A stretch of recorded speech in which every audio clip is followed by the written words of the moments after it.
샬롬. 한 주간 모두 잘 지내셨나요? 요즘 같은 이 살인적인 더위에서 살아남은 여러분을 환영합니다.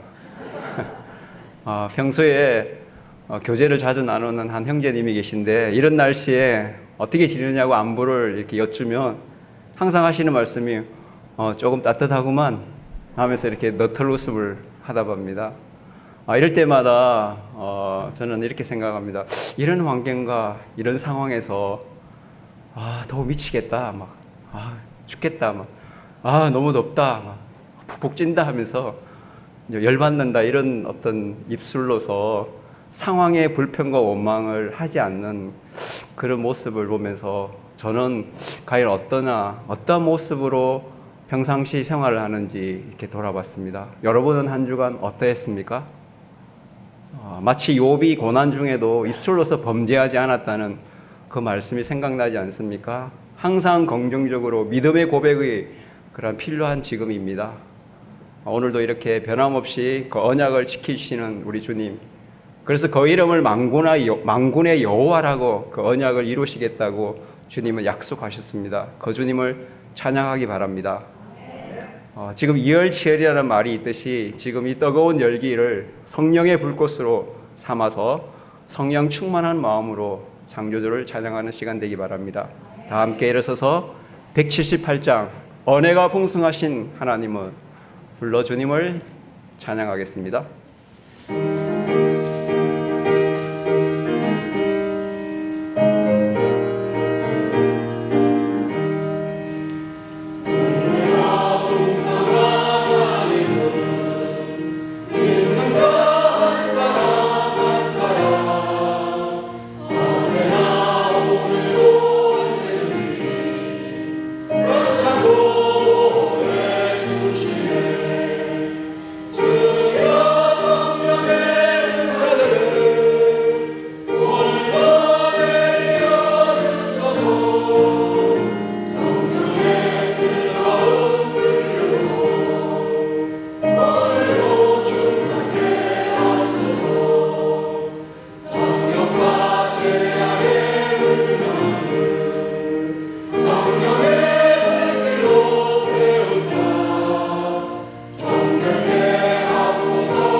다 함께 무릎 꿇고 기도드리겠습니다.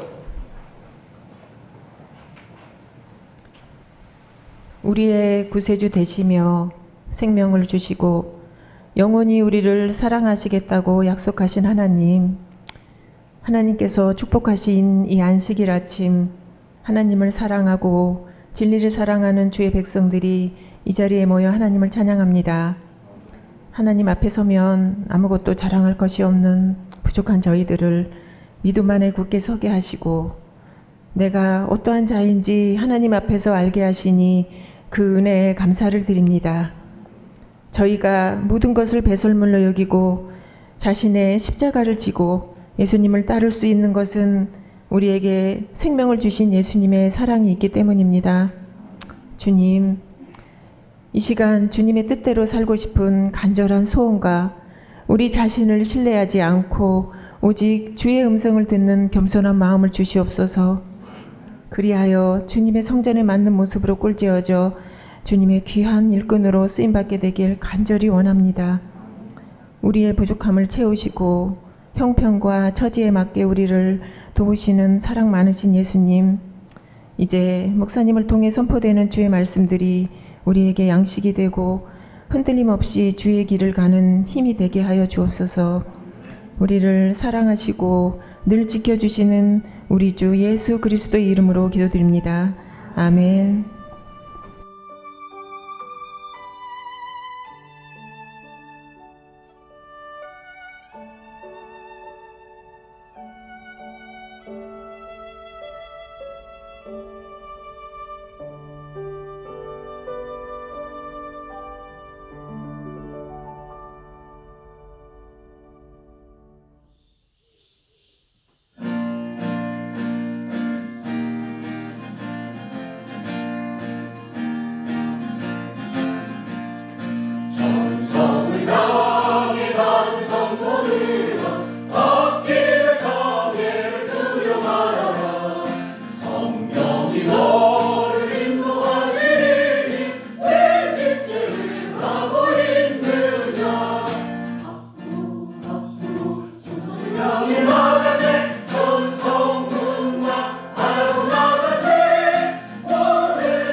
여러분, 얼마 전에 이 미투 운동이 여검사로부터 시작해서 법조계, 또 정치계, 연예계를 강타했죠. 배우로서 활동이 끊긴 것은 물론이고요. 그것 때문에 자살까지 한 연예인도 있었습니다. 근데 불행하게도 이 미투 운동에 기독교도 피해가지를 못했습니다. 어느 여집사님이 이제 수년간 성추행한 담임 목사를 그렇게 폭로했을 때 그 목사의 변명이 신문에 이렇게 실렸습니다. 뭐라고 실렸는지 아십니까? 목사는 남자 아닙니까? 여러분, 최근에 어느 자매님이 하소연을 제가 좀 들었는데요. 그 담임 목사님이 걸핏하면 설교 시간에 목사는 인간 아닙니까? 이런 얘기를 자주 한다 그래요. 목사도 남자죠. 목사도 인간이죠. 여러분, 그래서요. 그래서 목사도 다른 사람처럼 죄 좀 짓는 게 뭐 그렇게 대수냐? 그렇게 말씀하고 싶으십니까? 여기에 한술 더 뜬 일이 이 방송에도 나왔고 기사에도 실렸는데요. 한 남자가 지금 이제 교회 앞에서 시위를 하고 있습니다. 이 자신의 아내와 목사가 이 불륜을 저질렀다면서 이제 아들의 그 유전자 감식을 병원에 의뢰했는데 감식 결과 99.99%의 확률로 목사의 아들임이 밝혀졌습니다. 그러면서 이 목사는 아이가 생기지 않는다면서 기도해달라고 해서 나는 기도만 했습니다. 신앙을 가진 사람들이라면 이 말에 다 공감합니다. 그렇게 답변을 했고 아내도 이 아이는 기도를 통해서 하나님이 주신 기적의 아이입니다. 그렇게 기사가 실렸습니다. 여러분, 이 최소한 사회인들은요, 죄가 발각되면 어떻게 합니까? 얼굴이라도 가립니다. 그런데 정말 황당할 정도로 뻔뻔하고 이 신의 대리자 행세를 하는 이 기독교의 목회자들. 이 기도만으로도 임신이 된다고 하니까 예수님보다 더한 기적을 일으키고 있는 목사들이 쫙 깔렸습니다. 그런데 문제는 여기서 끝나지 않습니다. 왜 이렇게 당당할까요? 그건 기도로 임신시켰다는 이 목사의 말을 그 교회가, 그 신자들이 다 믿는 것입니다. 믿음, 소망, 사랑 중에 무조건 믿음입니다. 정말 대단한 믿음이에요. 그래서 목사들이 그렇게 뻔뻔한 겁니다. 여러분이 목사들의 이 성추행, 또 성폭행, 사기, 강간 이런 일들이 끊임없이 일어나고 있습니다. 교회의 이 붉은 십자가는 홍등가의 네온 사인이 되어버리고 말았습니다. 여러분 도대체 왜 이 지경이 됐을까요? 왜 그럴까요? 바로 목사를 왕처럼 하나님처럼 모시는 그런 잘못된 관행이 교회를 병들게 만들고 있는 겁니다. 여러분 어느 목사는 여러분 설교 시간에 제가 어느 집에 도둑질을 하러 간다 그러면 여러분 어떻게 해야 됩니까? 여러분은 망을 봐야 합니다. 이렇게 이야기를 했다고 하죠. 여러분 그 교회에 있던 분이 직접 하신 말씀입니다. 여러분 천주교회는 한 명의 교황만 있는데 개신교회는 수천 수백의 교황이 군림하고 있습니다. 이 대형교회 목사는 이 로마 가톨릭 교황 못지않은 그런 위세를 부리고 있습니다.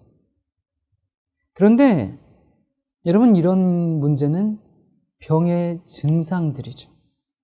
기독교회가 왜 이렇게 될 수밖에 없는가? 그 사람들이 나쁜 목사라서 그런 게 아닙니다. 저질 목사라서 그런 게 아니고요. 박사학위가 없어서 가방끈이 짧은 목사여서 그런 것이 아닙니다.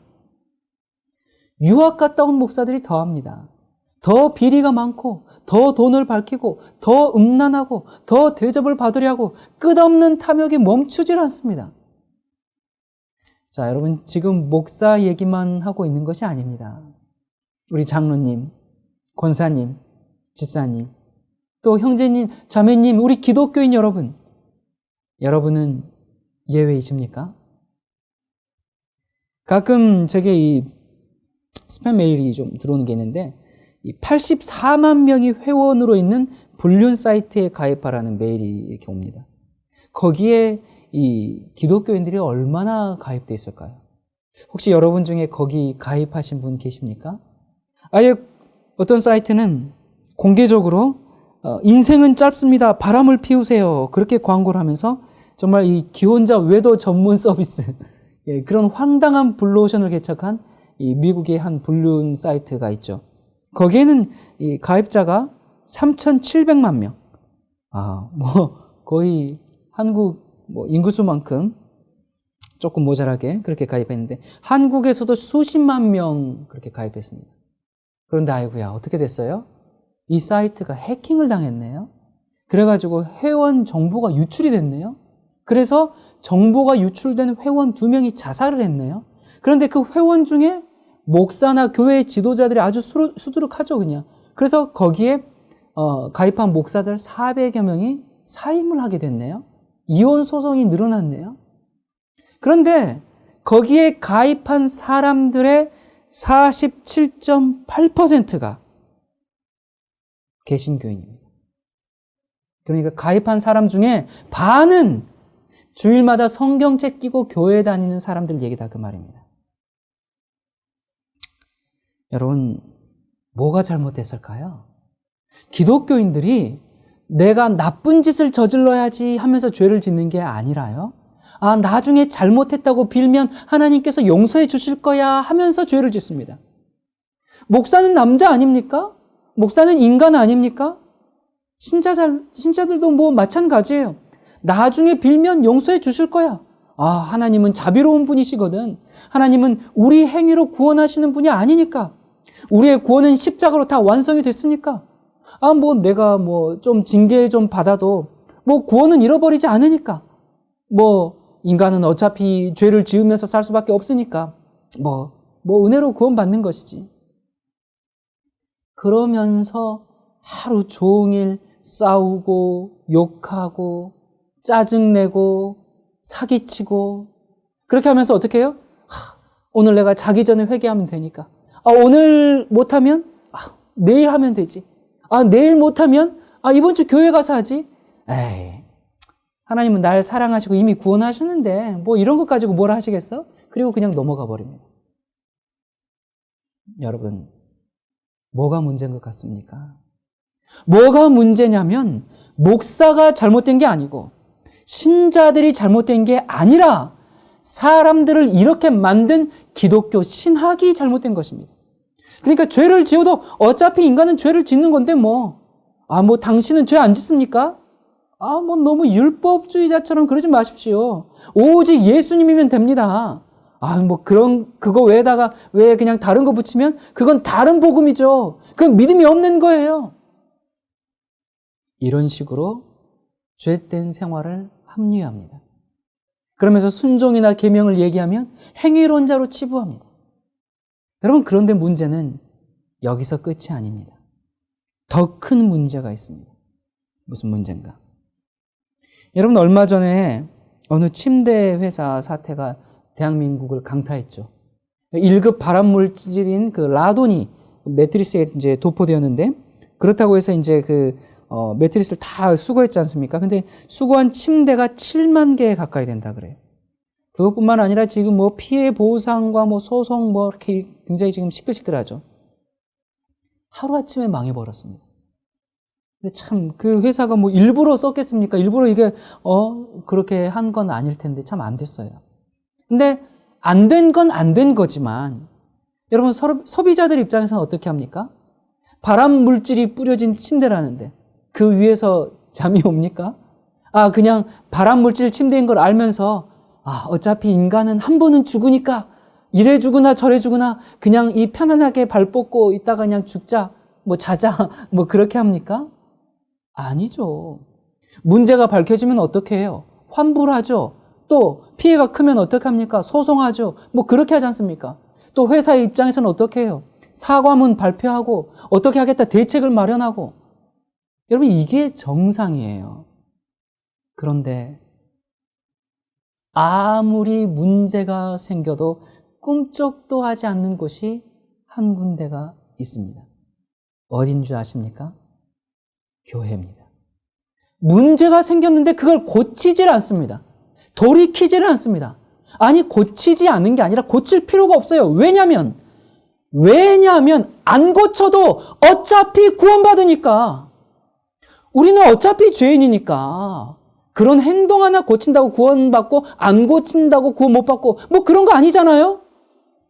징계는 좀 받더라도 어차피 구원은 좀 받으니까 즐긴 건 좀 즐기면서 살아도 괜찮게 해주는 바로 그런 기독교 신학이 문제인 겁니다.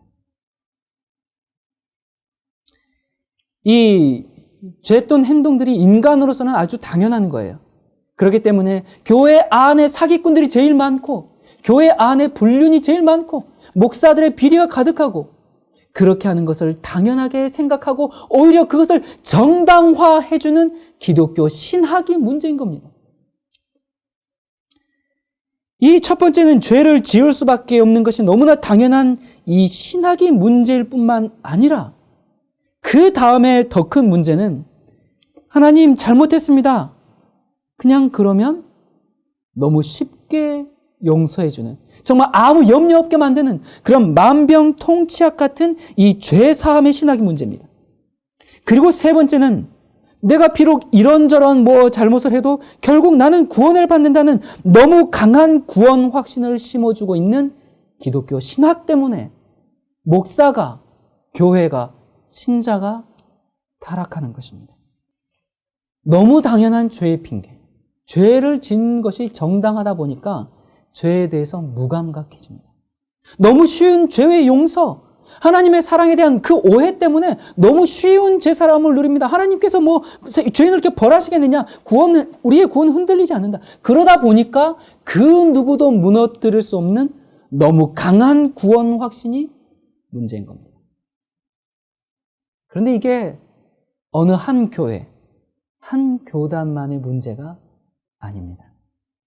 여러분, 현대교회가 가장 중요하게 생각하는 세 가지가 있죠.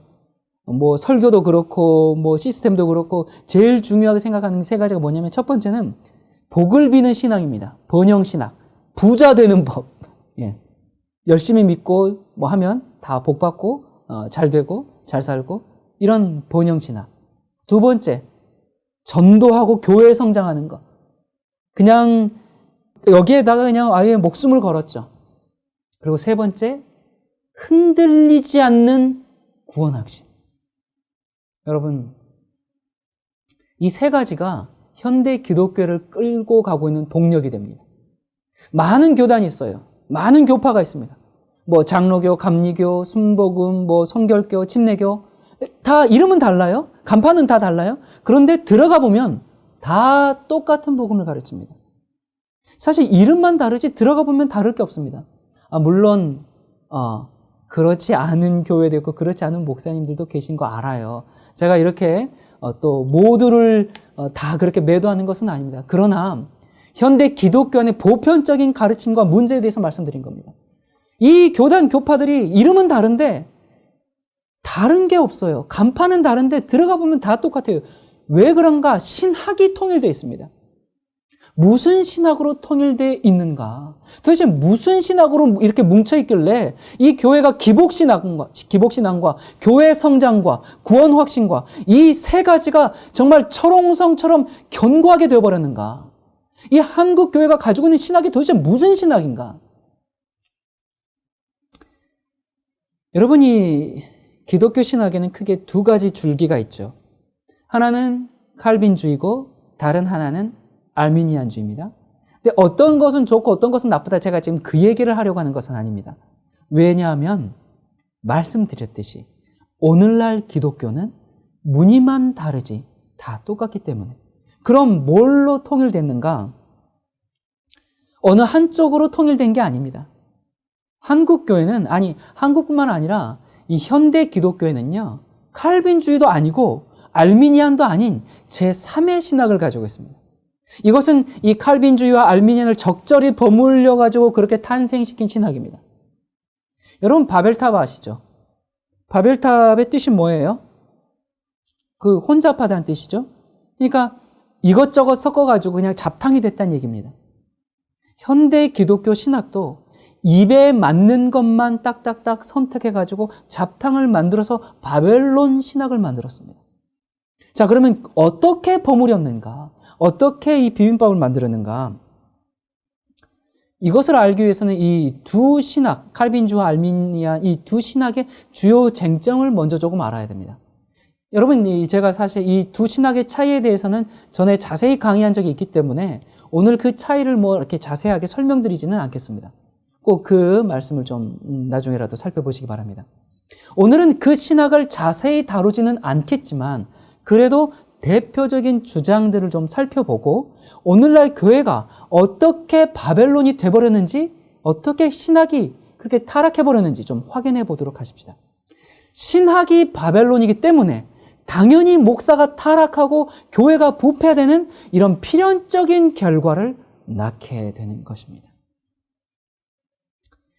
여러분 1610년에 아르미스의 가르침을 지지하는 이 46명의 목사들이 이제 5가지 신조를 공인해 주도록 탄원하는 항변서를 국회에 제출했죠. 바로 이것이 오늘날 감리교나 성결교의 신학적 뿌리가 되죠. 근데 이것에 대해서 이제 칼빈파에서 즉시 반대 입장을 표명하면서 반항변서를 제출했는데 그것이 바로 오늘날 장로교회가 믿고 있는 칼빈의 5대 교리인 이제 튤립 교리죠. 이 첫 머리 글자를 따서 튤립이라고 합니다. 자, 그러면 첫 번째, 이제 이 서로 5개의 교리에 이제 이 전쟁이 있었는데요. 자, 이 첫 번째는 인간의 타락에 대한 관점인데요. 이 칼빈주의에서는 전적으로 타락했다. 그래서 아담의 불순종으로 그 피를 이어받은 후손은 죄인이 되었으며 사망에 놓이게 되었다. 원죄설이죠. 그리고 아담의 후손들은 이성마저 송두리째 마비되어서 선과 악을 선택할 능력을 가지고 있지 못하다가 이 전적인 타락입니다. 그런데 이제 반대로 이 알미니안주의는 자연적인 무력함, 그러니까 타락한 상태의 인간은 스스로 선하게 될 수도 없고 새로워질 수도 없다. 그러므로 의지를 새롭게 하시는 성령의 은혜가 없이는 인간은 자신의 구원에 대해 무력하고 무능하다라는 이 주장입니다.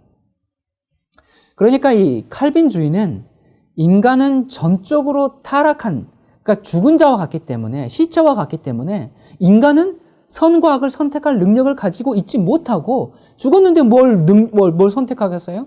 그러니까 믿음을 갖는 것도 하나님께서 주셔야 그렇게 믿는 것이고, 그리고 알미니아는 우리는 부패했지만 그래도 우리는 자유의지를 활용함으로 하나님을 붙잡을 수 있다라고 하는 이 차이가 있습니다.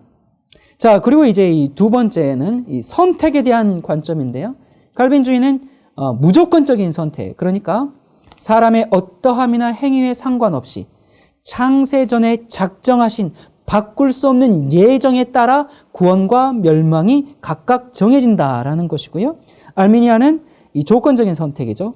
하나님이 미리 아신다는 것이죠. 예지하신 바에 따라서 사람의 믿는 여부를 조건으로 한 선택에 의해서 인간을 구원하시기로 창세전에 작정하셨다라는 얘기예요. 그러니까 무슨 얘기냐면 무조건적인 선택에 의해서 이제 칼빈의 예정론 교리가 나왔거든요. 그러니까 김 집사는 구원이고 박 집사는 멸망인데 왜 김 집사가 구원이고 박 집사가 멸망인지는 그건 아무도 몰라요. 김 집사가 잘 믿었기 때문에? 아닙니다. 이 칼빈에 의하면 믿음을 누가 주신 거예요? 그것도 하나님이 주신 거거든요. 그렇기 때문에 그러면 왜 김 집사에게만 믿음을 주고 그를 구원했는가? 또 왜 박 집사는 열심히 믿었는데도 예정되지 않았는가? 그래서 멸망인가? 이게 좀 불공평한 것 같지만 그건 하나님 마음인 거예요. 그래서 너무 많은 것을 알려고 하면 다친다가 바로 이 선택에 대한 칼빈주의의 입장입니다. 알미니아는 단순해요. 구원받은 것은 당신이 믿었기 때문이고 멸망받은 것은 당신이 믿지 않았기 때문이야. 이겁니다. 자, 그리고 세 번째 이제 속죄에 대한 관점인데요. 칼빈주의는 제한된 속죄를 얘기하죠. 예수 그리스도께서는 모든 사람을 위하여 돌아가신 것이 아니라 절대적인 예정에 의해서 선택된 사람들만의 속죄를 위해서 돌아가셨다라는 것이고요.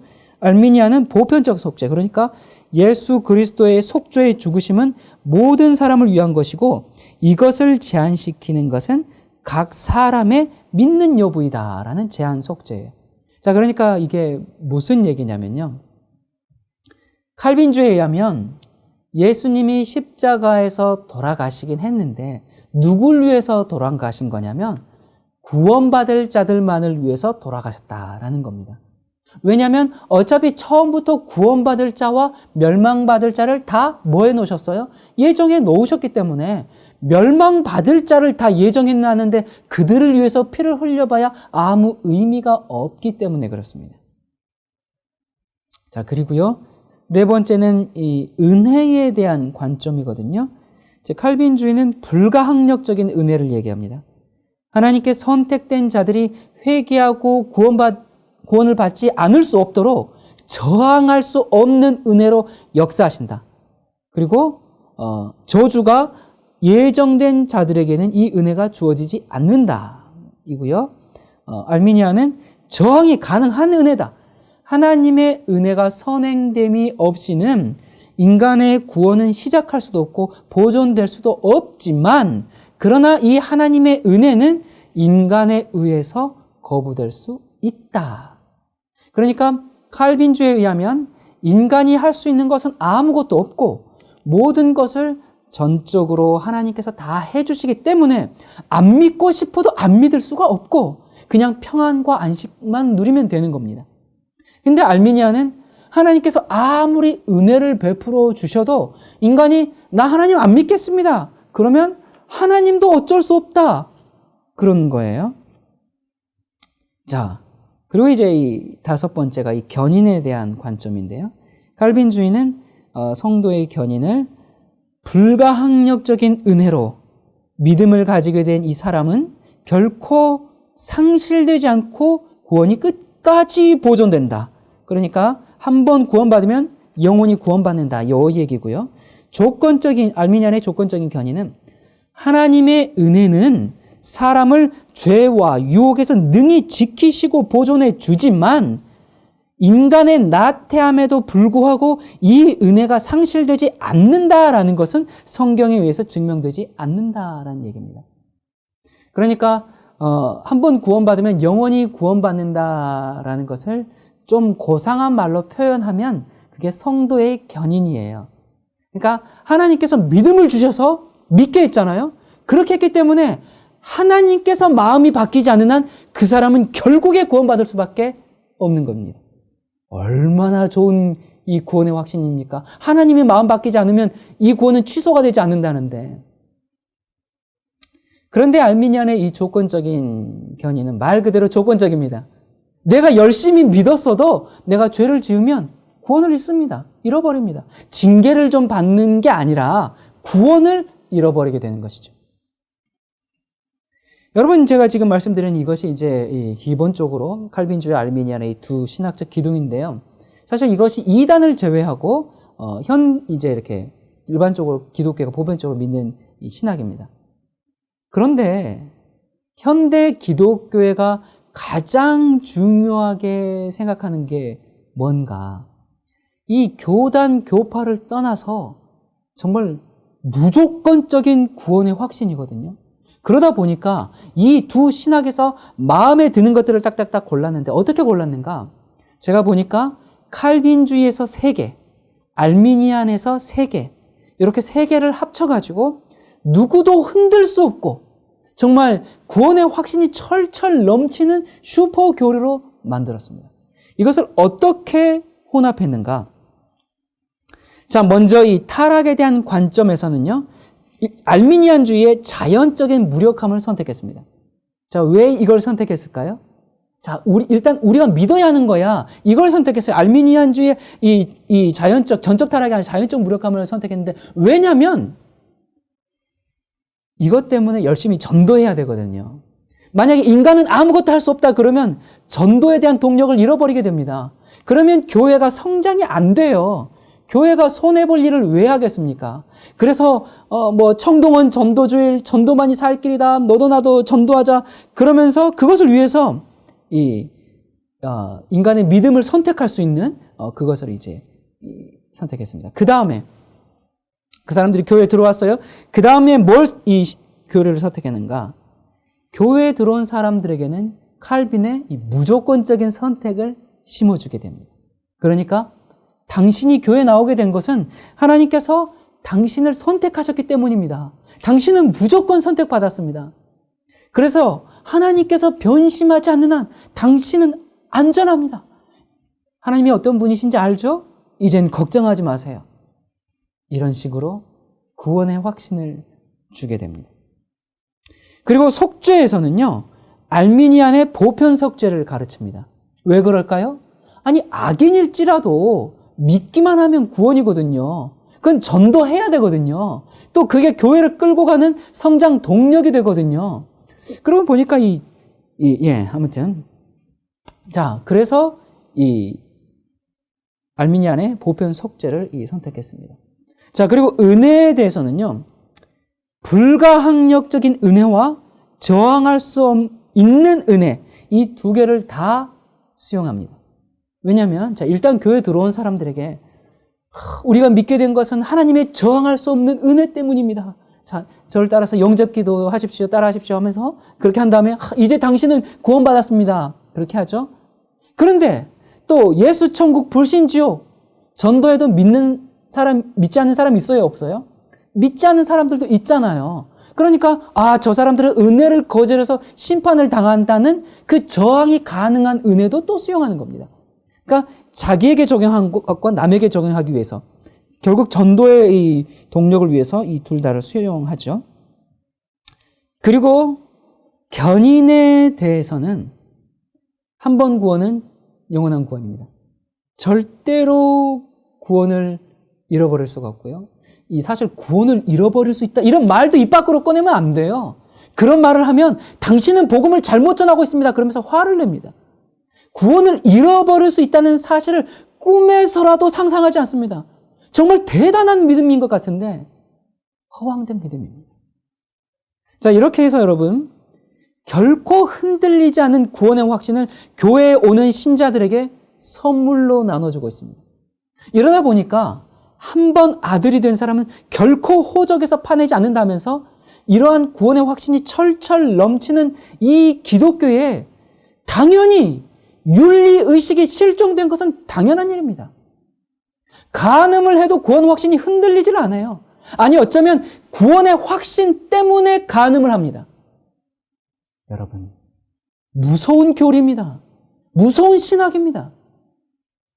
그렇기 때문에 도덕적으로 타락하는 것은 필연적인 일이 되어버리고 말았습니다.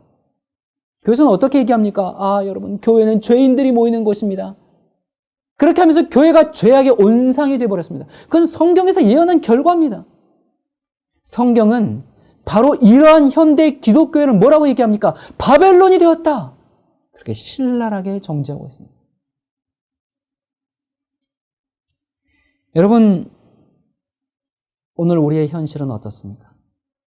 자기 자신도 회개하지 않으면서 남에게만 회개하라고 하니까 아무도 회개하지 않는 겁니다. 그리고 더 큰 문제는 이 생명 얻는 회개를 한 번도 해보지 않은 사람들이 교인으로 등록하고 직분자가 되고 교회 지도자가 되고 구원의 확신을 가지고 있다 그 말입니다. 여러분, 교회가 회개한 사람들의 모임이 되어야 되는데 회개하지 않은 사람들의 모임이 되는 것은 너무나 두려운 일입니다. 죄인을 불러 모으는 건 좋아요. 죄인을 불러 모아서 회개를 가르쳐야 할 이 교회가 죄인을 불러 모아서 죄를 지어도 괜찮다는 면죄부를 나눠주고 있습니다. 그래서 마음의 평안은 있죠. 구원의 확신은 있죠. 그러다 보니까 회개가 불가능한 종교가 되어버렸습니다. 여러분, 왜 회개가 사라졌을까요? 회개가 사라진 이유는 바로 이러한 신학적인 이유가 자리 잡고 있는 것입니다. 제도적으로, 신학적으로 회개가 필요 없게 만들어버린 거예요. 여러분, 기독교를 믿는다는 고백이 회개가 아닙니다. 많은 사람들이 주 예수님의 이름을 부릅니다. 부르면서도 교회 열심히 다닙니다. 주 예수님의 이름 부르면서도 새벽기도 열심히 합니다. 그러면서도 불의에서 떠나지 않고 말로는 하나님을 안다고 고백하면서 행위로는 주님을 부인합니다. 여러분, 하나님께서 이런 사람들을 회개한 사람으로 여기실까요? 죄에서 돌이켜 회개했다고 하면서도 여전히 죄 안에 사는 것이 정말로 회개한 것일까요?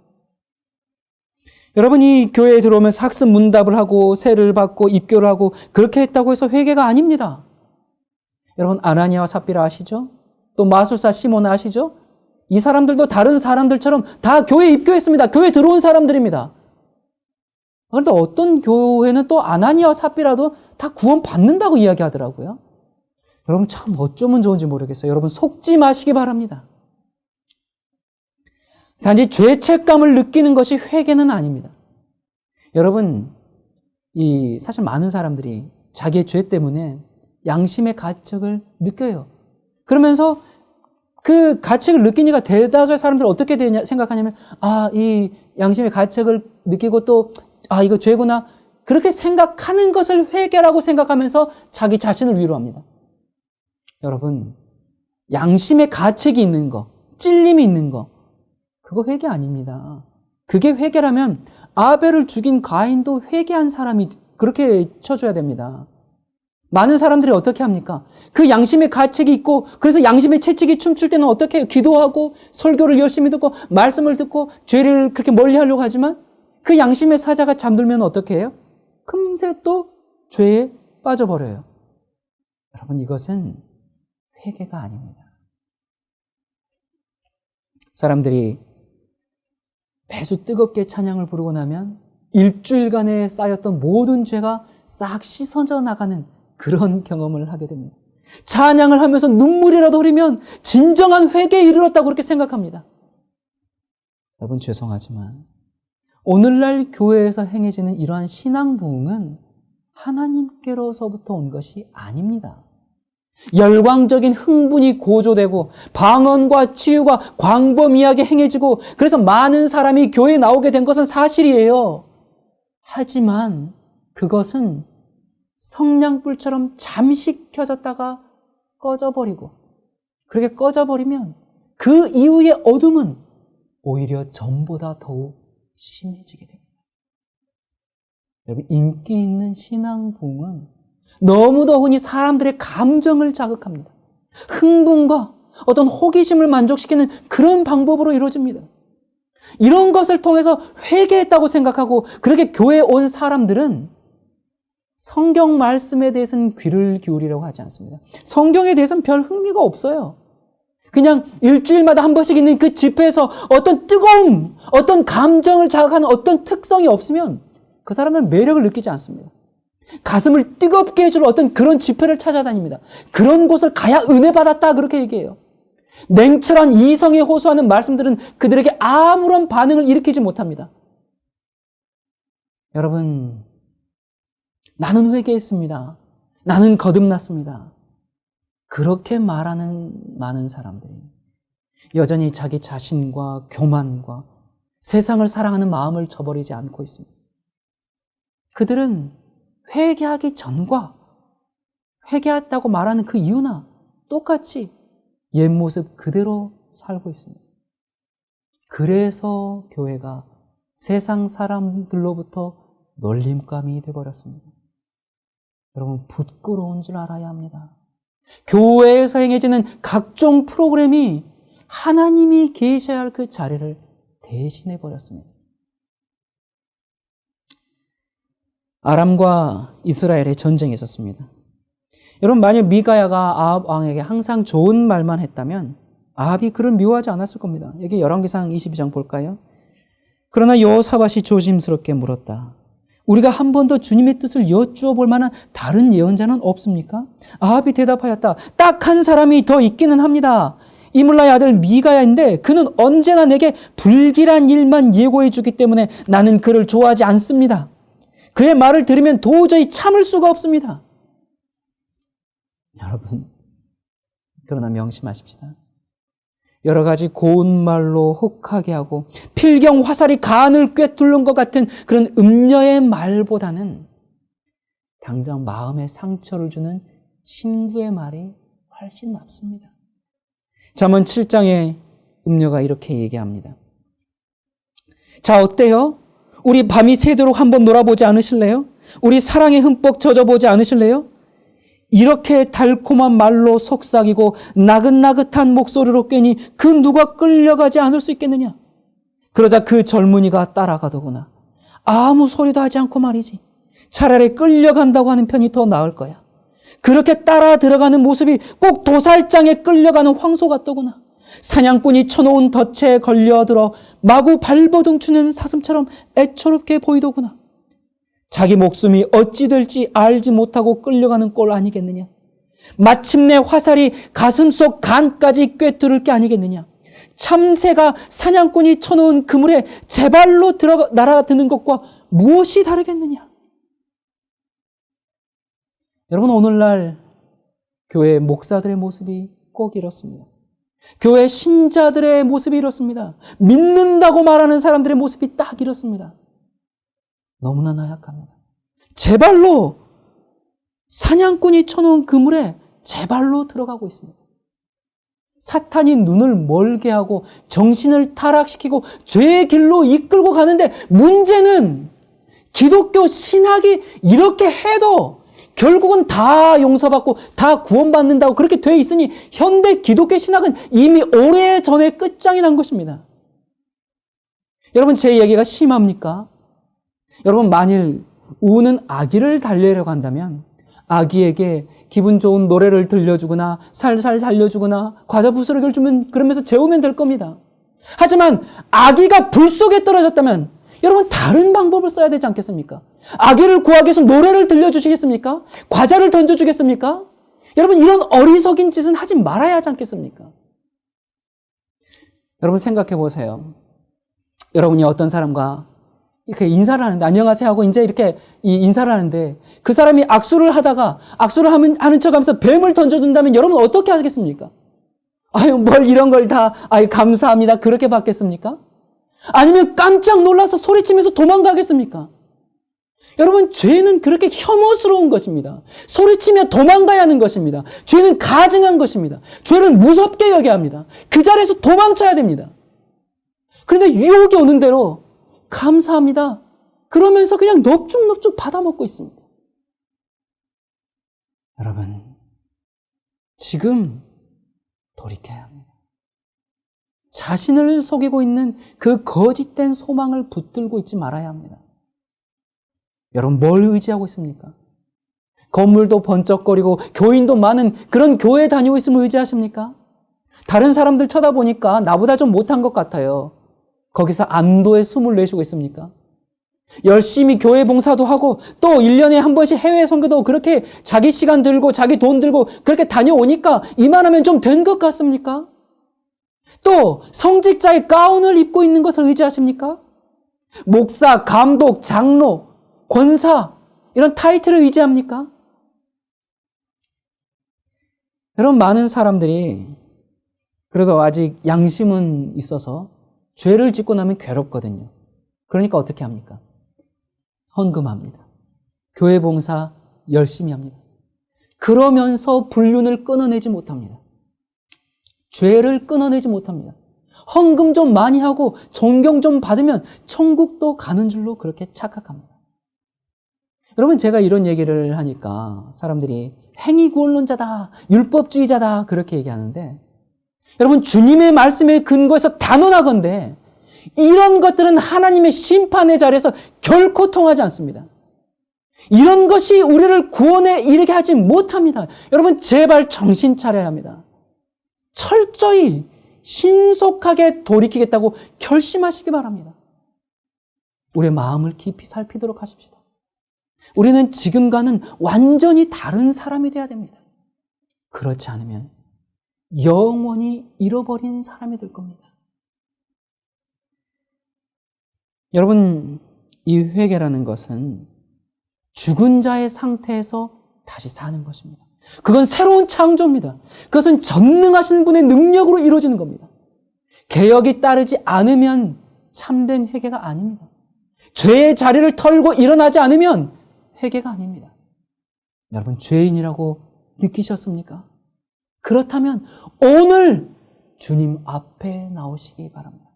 회개해야겠다고 생각되면 지금 주님 앞에 나오시기 바랍니다. 여러분 혹시 간음하셨습니까?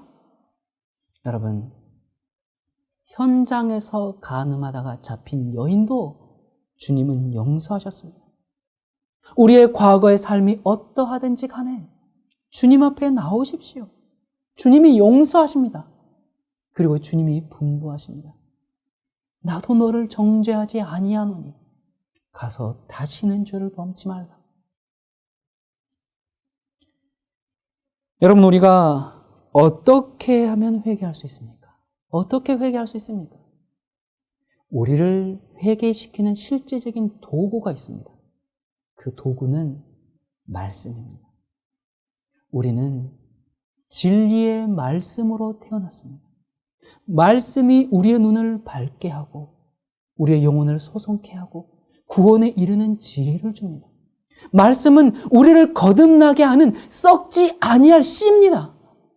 여러분 우리가 씻음을 받았다면 그것은 진리를 통해서 그렇게 된 것입니다. 이 말씀이 믿음이 생기게 하고 우리를 거듭나게 합니다. 여러분이 생각하기를 아직 내가 회개하지 못했다면 어디 기도원이나 부흥 집회 가서 북치고 소리 지르고 그런 데 가서 기도하지 말고요. 하나님의 말씀을 부지런히 읽으시기 바랍니다. 정말 이 성경을 간절히 사모하는 마음으로 정말 성령님이 말씀을 통해 임하시기를 간곡하게 기도하면서 무릎을 꿇고 기도한 다음에 그렇게 말씀을 읽고 다시 말씀을 읽고 그 다음 다시 또 무릎을 꿇고 기도하고 여러분 정말 그런 간절함을 통해서 이 말씀을 통해서 예수님을 만나야 합니다. 그 주님의 거룩하심, 그 주님의 사랑하심, 그 주님의 십자가를 바라보면서 내가 얼마나 죄인인지를 알아야 합니다. 그때 회개가 나옵니다. 여러분 헛된 구원 확신에 배불리 앉아 있지 말고 회개하고 돌이켜서 죄 없이 함을 받으시기 바랍니다. 말씀이 삶 속에서 실현되도록 주님을 구하시길 바랍니다. 아무리 구원 확신, 아무리 자기 확신이 철철 차고 넘쳐도 그 확신이 우리를 구원해 주지 않아요. 확신이 우리를 구원해 주는 게 아닙니다. 회개하고 믿으면 구원을 받고 그렇지 않으면 멸망합니다. 성경은 매우 단순합니다. 그래서 구원은 매우 쉬운 것입니다. 복잡하지 않습니다. 어렵지 않습니다. 무슨 단계가 있는 것도 아니고 몇 년 수련을 해야 수료증을 나눠주는 것도 아닙니다. 믿고 회개하면 구원을 선물로 주십니다. 그런데 이 회개는 전인을 변화시킵니다. 회개는 낡은 건물을 뜯어 고치는 것이 아닙니다. 전부 다 허물고 새로운 건물을 세우는 것입니다. 그 사람은 새로운 사람이고 새로운 피조물입니다. 회개는 새로운 세상에서 살아갈 새로운 사람을 만들어내고 이 사람의 마음과 몸과 삶 전체의 행동들을 변화시킵니다. 이것이 회개입니다. 여러분, 제가 구원의 확신을 갖는 것 자체가 잘못됐다라는 것은 아닙니다. 확신을 가져야죠. 구원의 감격과 기쁨을 노래하고 살아야죠. 이 죄인을 살려주신 주님의 은혜에 대한 찬송이 당연히 있어야죠. 그런데 문제는 회개하지 않은 자가 구원의 확신만 붙들고 있다는 사실입니다. 말씀대로 살지 않으면서 구원의 확신만 주장하고 있다는 사실입니다. 지금도 주님의 가슴을 찢어지도록 아프게 하면서 나는 구원받았다 그렇게 굳건히 믿고 있다는 사실입니다. 여러분 그것은 다 속은 것입니다.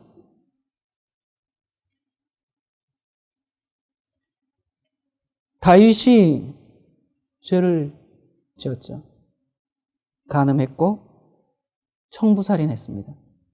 그랬을 때 다윗은 구원을 잃어버렸습니다, 여러분.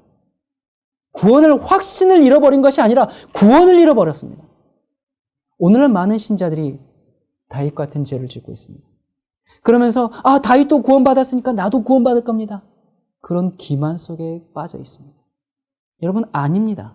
다윗이 죄를 지었을 때 그는 구원을 잃어버렸고 멸망에 처할 운명에 처해졌습니다. 그가 선지자 나단의 소리에 죄를 깨닫고 회개했을 때 그는 구원을 회복했습니다. 당신이 그렇게 하면 구원받을 수 없습니다.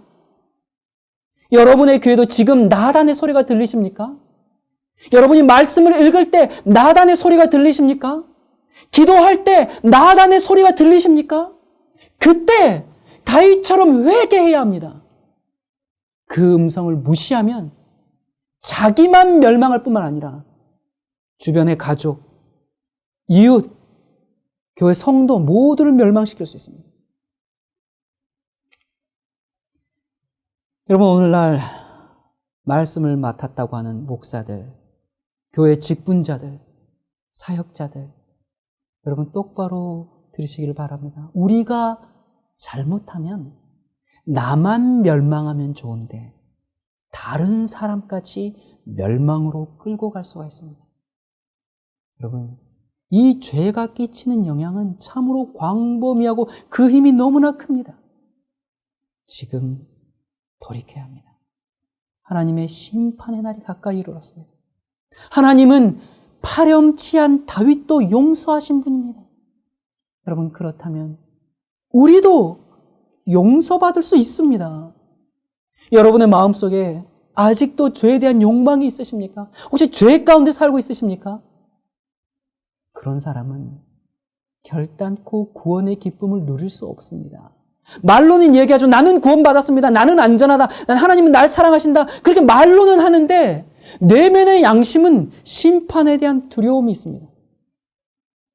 여러분, 하나님은 결단코 죄 있는 자를 죄 없다고 하지 않으실 겁니다. 여러분, 우리는 참 가련한 인생들입니다. 죄에서 떠나지 않는다면, 여러분, 우리가 죄에서 떠나서 진짜 구원의 즐거움을 회복하게 되기를 간절히 바랍니다. 주님의 말씀대로 삶으로 진짜 구원의 감격을 누리시기를 바랍니다. 이 예수 그리스도의 십자가의 보혈은 우리의 죄를 용서하기에 충분하고 죄에서 승리하게 하는 능력이 충분합니다. 이 캄캄한 시대에 참된 기독교의 복음을 회복하고 하나님의 온전한 복음을 우리가 믿고 구원받는 하나님의 백성들 되기를 간절히 바랍니다. 기도하겠습니다. 사랑이신 하나님 아버지, 우리를 죄에서 구원하여 주시옵소서. 죄가 우리와 상관없는 사람이 되게 하여 주시옵소서. 죄를 혐오하고 죄를 가증스럽게 여기고 거기에서 벗어나 승리하는 주님의 자녀 될 수 있도록 인도하여 주시옵소서. 아버지, 오늘날 교회가 너무나 캄캄합니다. 세상의 그 짙은 흑암이 교회를 가득 메우고 있습니다. 아버지, 교회를 긍휼히 여겨주시고 하나님의 교회를 불쌍히 여겨주셔서 복음이 회복되게 하시고 하나님의 능력이 다시 용솟음 쳐서 샘솟는 기쁨과 구원의 만족을 누리는 참된 만족 가운데서 신앙을 하는 주님의 백성들로 준비될 수 있도록 인도하여 주시옵소서. 주님께서 다시 오실 날이 심히 가까운 때입니다. 아버지, 우리에게 새 사람, 새 영, 새 마음을 허락하여 주시옵소서. 예수 그리스도의 이름으로 간절히 기도드립니다. 아멘.